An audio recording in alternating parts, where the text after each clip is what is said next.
Hello, j'espère que tu vas bien. Je te retrouve aujourd'hui dans cette nouvelle vidéo pour te raconter mon expérience dans les fêtes foraines. Je voulais te faire cette vidéo parce que j'ai eu des assez mauvaises expériences, on va dire, dans les fêtes foraines. En tout cas, ça aurait pu me vacciner pour que je n'y retourne plus. Mais je sais pas pourquoi, j'y suis toujours retournée. Et aujourd'hui, en tout cas, ce qui est sûr, c'est que à l'avenir, en tout cas, je pense que je ne ferai plus de manège à sensation, en tout cas, dans les fêtes foraines. Et je vais t'expliquer un petit peu pourquoi dans cette vidéo. Je suis quelqu'un de base qui est extrêmement malade en voiture, genre vraiment malade en voiture. Je fais plus de 20 minutes en voiture, je suis malade comme un chien, vraiment. Et ce qui paraît complètement incroyable, c'est que quand je fais des manèges à sensation, je ne suis absolument pas malade. J'ai toujours aimé en fait les manèges à sensation, que ce soit les manèges où on a la tête à l'envers, que ce soit les petits manèges genre dans des tasses par exemple, comme à Disney par exemple, que tu tournes comme ça. Quand je dis fêtes foraines, c'est vraiment les fêtes foraines en matière de village, c'est pas les parcs d'attractions comme par exemple Disneyland Paris, Parc Astérix, et je vais y arriver, Parc Astérix, etc. C'est vraiment les petites fêtes foraines qui s'installent l'été ou l'hiver, peu importe. J'ai commencé un petit peu à déchanter par rapport à ces fêtes foraines là. Il y a quelques années en fait, du coup, j'étais allée faire un manège à sensation. En fait, c'était un manège avec une grosse pince en fait, donc du coup, tu étais assis dans une de ces pinces, on va dire, et le manège du coup faisait ça. Il faisait pas un tour complet, il allait on va dire tout en haut, puis il revenait. Et il faut savoir que pendant que je faisais ce manège là, mon siège en fait s'est décroché d'un cran. En fait, il y avait 3 crans et j'ai senti un cran s'enlever. Ça m'a fait peur franchement. Mais ça m'a pas empêché de recommencer. Il y avait un autre manège où en fait à côté c'était une grosse barre. En fait on était assis et en fait la barre venait se caler juste en dessous de la poitrine. Et il faut savoir qu'il y avait tellement de jet, tellement de puissance dans cette attraction là qu'on pouvait en fait passer sur le siège d'à côté. Je sais pas si tu te rends compte en fait du truc, mais c'est hyper dangereux. J'avais une copine à l'époque qui était tellement mince en fait que elle pouvait carrément passer sous la barrière. Enfin en fait c'est hyper dangereux ce genre d'attraction là. Et pour te dire, ce manège là existe encore. Et il y est encore d'ailleurs quand il y a la fête foraine près de chez moi. Ce manège y est encore. Donc c'est pour te dire à quel point il faut faire hyper attention. Et là on va rentrer dans l'attraction qui m'a littéralement vaccinée. Et en fait à partir de ce moment là je me suis dit que je ne ferai plus de manège à sensation. Sauf si vraiment tout me permet de me dire ok je suis en sécurité plus. C'est pour ça que quand je vais dans des parcs d'attractions, je sais que les attractions sont vérifiées et elles sont contrôlées. Donc c'est pour ça que j'ai aucune crainte à y aller. Mais en fait cette attraction là, ce jour là en fait j'ai mis un stop direct parce que franchement j'ai eu peur pour ma vie très clairement. Et je pèse vraiment mes mots quand je dis ça. Je devais avoir 17-18 ans dans ces eaux là. Et il faut savoir que mon père aussi aime bien ce genre d'attraction, mais comme il a très mal au dos, il en fait très rarement. Ce jour-là, du coup, avec mes parents, on était en vacances au bord de la mer, je me souviens. Alors, je sais plus dans quelle ville exactement. Et donc, du coup, il y avait voilà, une petite fête foraine qui s'était installée. Et donc, du coup, il y avait ce manège-là. Donc, en fait, c'était un grand bateau avec une grille par-dessus. Heureusement qu'il y avait la grille. Et en fait, ce bateau-là faisait carrément un tour complet. Et moi, en fait, quand j'ai vu ce manège-là, tout de suite, je me suis dit, je vais y aller. C'est sûr, c'est clair, net et précis, je vais le faire. Et donc du coup mon père me dit eh bien tu sais quoi, je vais faire l'attraction avec toi. Donc du coup ben voilà, comme je t'expliquais, comme mon père il a mal au dos, j'étais vraiment trop contente que pour une fois ils prennent sur lui et qu'ils viennent avec moi faire cette attraction là. Je vais y arriver, je parle un peu vite donc du coup je mâche un peu mes mots. On rentre du coup dans cette espèce de bateau avec une grosse grille par dessus.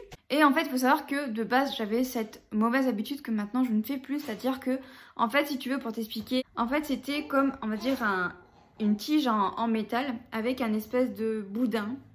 Voilà, comme ça, allongé, qui venait t'appuyer contre le ventre en fait et qui te plaquait carrément contre le siège en fait. Et du coup ce que moi j'ai fait, c'est que j'ai pris ce boudin là quand je me suis assise, je l'ai pris et je l'ai mis contre moi. Voilà.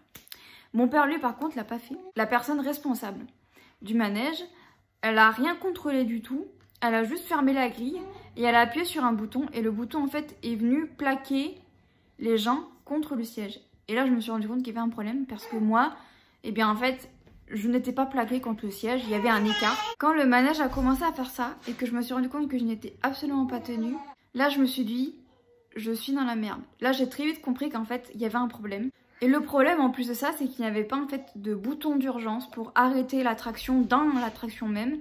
Donc là du coup en fait je me suis dit, et bien en fait je vais devoir serrer les dents et je vais devoir supplier le bon Dieu pour qu'il m'arrive rien.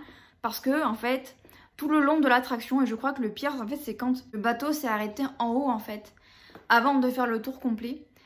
Et qu'en fait le seul truc qui me retenait c'était les grilles. S'il n'y avait pas eu les grilles les gars, franchement je serais morte en fait, je pourrais plus parler en fait à l'heure actuelle. Parce qu'en fait je n'étais pas maintenue du tout. Pas maintenue pour un sou, vraiment. Et mon père était juste à côté de moi, il s'en est rendu compte très rapidement. Et en fait, il essayait de me retenir. Et je me souviens, il y avait un gars qui était assis à côté de moi. Et en fait, j'essayais de caler mes pieds sous ses pieds. Enfin, c'était un peu bizarre, mais il devait se dire, mais qu'est-ce qu'il a fait? Puis je pense qu'après, il a compris que comme il était juste à côté, il a vu qu'en fait, je n'étais pas maintenue. Et que quand le manège allait d'un côté, ça allait. Quand il allait en fait de mon côté, ça allait. Mais quand il allait du côté opposé, j'avais en fait un trou énorme entre moi et le boudin en fait qui devait me maintenir. Donc autant te dire que j'étais paniquée, honnêtement, je veux dire j'étais blanche, mais alors plus blanche qu'un mur franchement, parce que j'ai cru que ma dernière heure était arrivée. Et le manège pour une fois pour moi a été trop long. D'habitude on dit que c'est trop court, mais autant te dire que là dès le départ pour moi c'était beaucoup trop long. Et en fait j'ai été incapable d'aller voir la personne qui gérait le manège pour aller lui dire que il fallait qu'il fasse quelque chose et que c'était hyper dangereux en fait. Juste en fait pour moi le fait d'avoir pris le boudin et de l'avoir maintenu en fait près de moi en fait, et bien en fait ça a déréglé le truc, ce qui a fait que quand le gars a appuyé sur le bouton pour que les boudins se serrent, ça n'a pas marché pour moi. Et en fait c'était hyper dangereux en fait, et j'ai pas eu la force en fait d'aller le prévenir. Je voulais qu'une seule chose en fait, et que ça s'arrête et que je descende en fait du manège.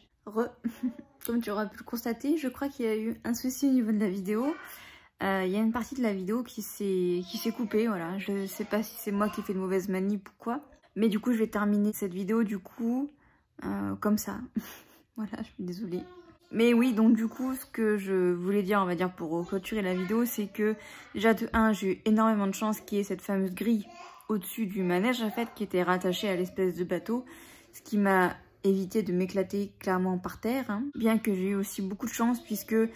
malgré le fait que je ne sois pas maintenue et que l'adrénaline a fait que j'ai réussi à m'accrocher aux barrières, à la cage on va dire. J'ai pas roulé en fait dans le bateau on va dire, parce que j'aurais pu me faire très mal hein, clairement. Du coup je voulais également te dire que du coup pour ma part, ça ne m'a pas empêché, comme je t'ai expliqué, ça m'a pas empêché de refaire des manèges à sensation, mais cette fois-ci dans les parcs d'attractions. Parce que je pense que voilà, il y a eu énormément de reportages sur les parcs d'attractions. Et on voit très clairement qu'ils sont contrôlés vigoureusement. Enfin bon, bah, tu auras compris. Donc pour moi, de ce côté-là, ça me pose aucun problème en fait. Ce qui fait que voilà, même quand je vais à Disney ou quoi, et bien je peux faire des attractions qui envoient du pâté quoi. Ça me dérange pas, j'ai absolument pas peur. Par contre, dans les fêtes foraines, pour moi, c'est proscrit. Voilà, après ces 2 expériences négatives... ça m'a vaccinée. Donc voilà, je crois que j'en ai terminé avec cette vidéo. J'espère que cette vidéo t'aura plu. J'espère également que elle aura peut-être pu t'apporter quelque chose également. Et jusqu'à jeudi prochain 18 h, je te souhaite une très bonne semaine. Bye bye.